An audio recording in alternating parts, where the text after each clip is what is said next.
this section is pretty easy, both mechanically and to learn. It's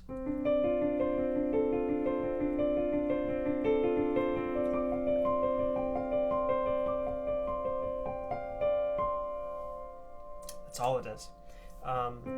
So the fingers are in a different place than they normally are, but it's still the same pattern that's sort of repeated throughout the song.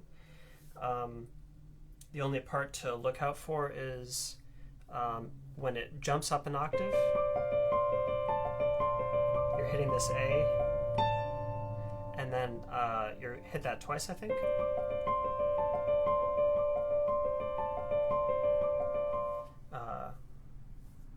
All right, editor's note, cut out some of this. I'm going to start that thought again.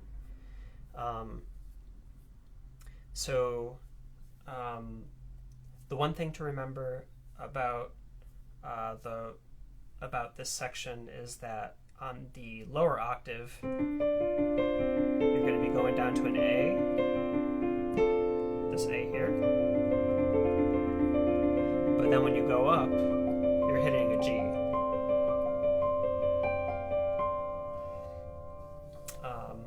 So just make sure to hit that G instead of the A.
This section is, to me, it feels just a touch jazzy, just because of the chords, and it is played slower than the rest.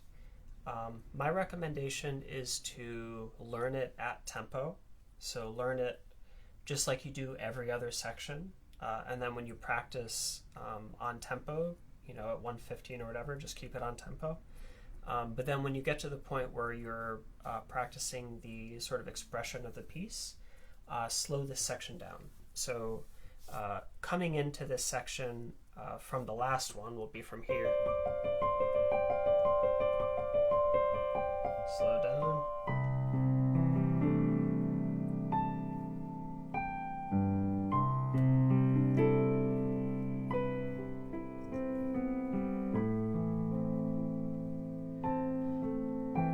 So what I recommend doing, this section is pretty easy to learn because the notes are much slower. The rhythms are a tiny bit tricky, but you have lots of room to figure them out. So really maximize your expression on these notes. If you don't say something with the notes, this is a really boring section. But if you say something with the notes, this is a wonderful section. What I like to do is I like to pick out certain notes that I want to be sort of highlighted, and I'll bring them out more than is strictly in the notes. So when I start, I like to emphasize this B in unison. So that B in unison, I just like to bring out a little bit because I think it's like, to me it sounds like a bell. It's like a bell, and then I try to keep the next section a little bit soft. And then after that,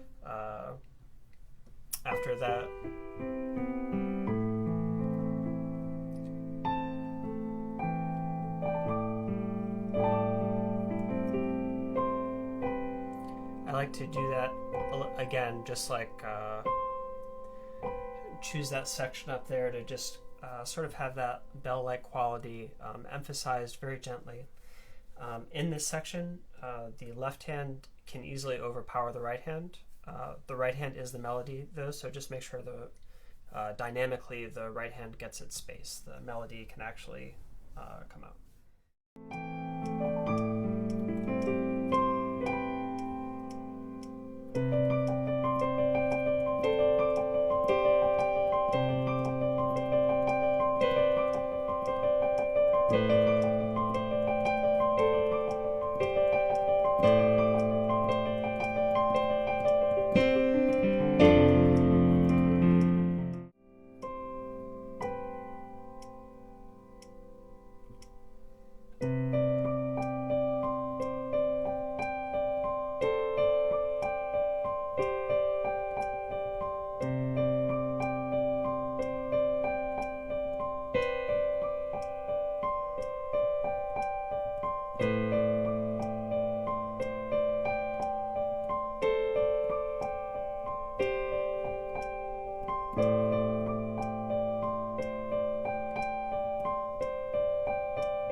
This is after we've gone, we've done our kind of slow jazzy piece, and now we're going a tempo. So we're going back to the original tempo. So if you're playing without a metronome, make sure you have that 115 in your head. If you have your metronome, it won't be difficult at all. The left hand will only be, the bass notes will only be C and A, and then it'll be doing the melody higher up next to the right hand.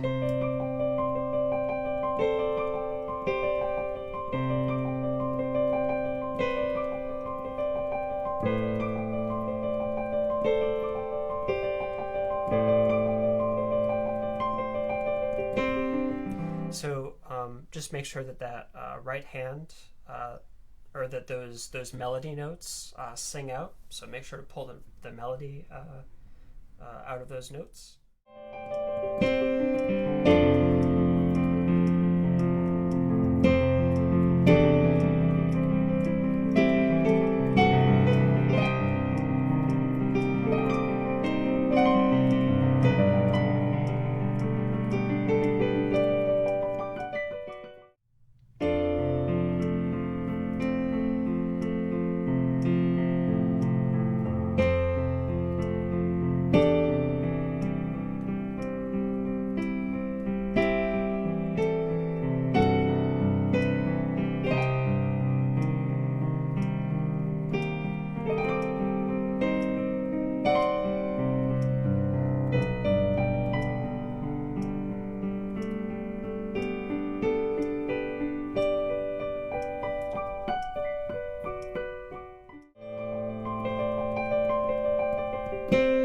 So here, make sure to hit that, maybe not that aggressively, but hit that octave, because the melody is dun, dun. So that's the part that needs to be brought out.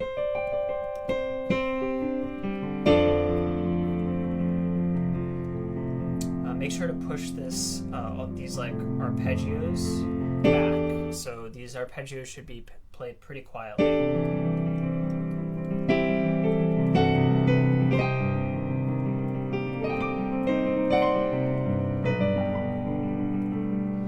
So all of these arpeggios keep it back. This is true for the next section too.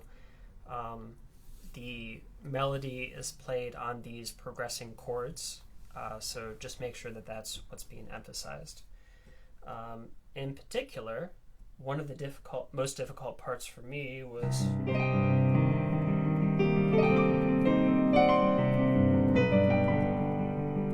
so this here. It took me a long time to just be able to hit this chord. This is a very wide span, and it's difficult for me to hit this really cleanly and reliably. But after practicing it a billion times, now it just happens. Well, apparently not every time. But now my hand just knows the shape of this chord and will go to it. And then the left hand is just like arpeggiating up and down. It's a little bit of a pain in the neck, but it's very standard fare for this piece, so I don't think you'll particularly struggle with it. So the coordination on the last little section is a little tough too. That starts on a B.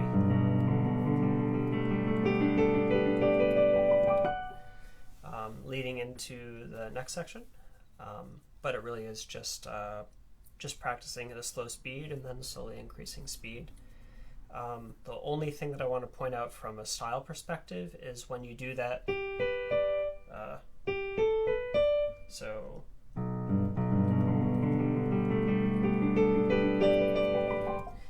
this section, you want to make sure that there's a crescendo there. So you're starting pretty slow and then give it a little bit of movement forward. And also, you want to spend as much time as you possibly can on that D. You won't have a lot of time for it because your left hand is going to take the note. So it's going.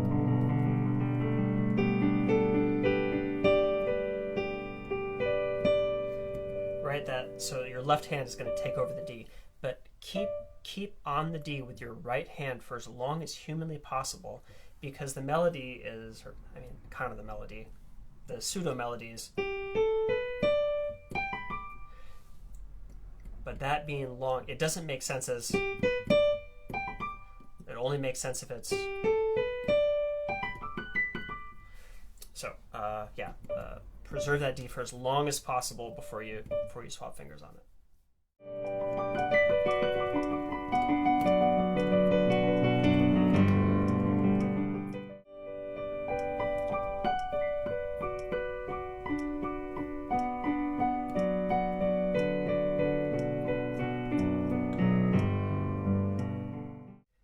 This section is really pretty. It sounds really difficult. It's not nearly as difficult as most of the other sections. I thought it would be a lot more difficult than it ended up being. So this is where you're coming from. And then this is a section.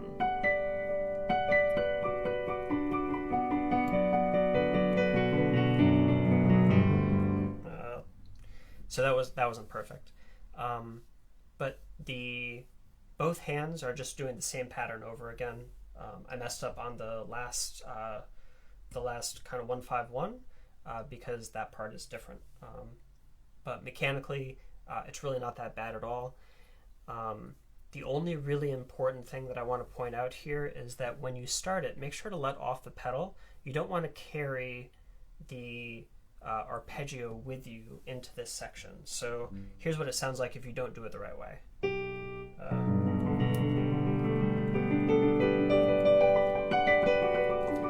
See how muddy that gets? So we don't want that muddiness up here. Instead, if we release the pedal, it sounds like this.